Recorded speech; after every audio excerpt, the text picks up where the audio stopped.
Ozin. I just recently graduated from my master's in material science and engineering, and very recently started my PhD in computational physics in Aalto University.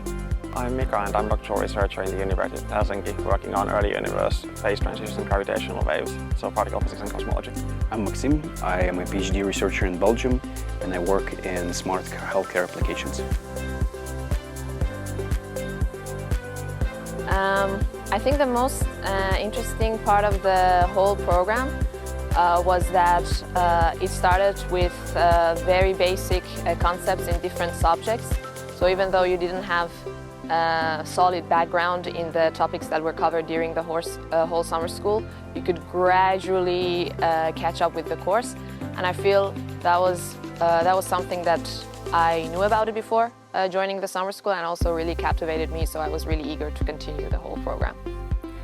Seeing all these things we've been working on now running on actual supercomputers, actual clusters, and seeing the results. I think the most interesting part was the other participants and also the lecturers. They all come from different fields, work on different things, and when you talk to them you get to hear about all the different things people are doing in science in various fields. Yeah. I learned really the technical skills of programming complicated programs, complicated tasks on this really dedicated, super performant hardware that you can find on supercomputers like GPUs. Well, I've gained all sorts of knowledge, but one thing that I hadn't thought about before I came to this course is that by spending so much time with 30, 40 other people encountering similar problems as me, I learned lots of little tips and hints and ways of writing code that I didn't know about before, so now I'm also more efficient. I think the socializing part was the most interesting and fun part of the summer school. And the cultural exchange with people from all over the world.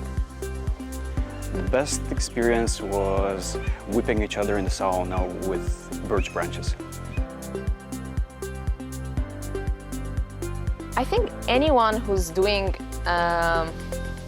computational analysis, let's say, or computational studies, and after like some levels, they feel that they need to speed up their computations, or they feel that it can be sped up.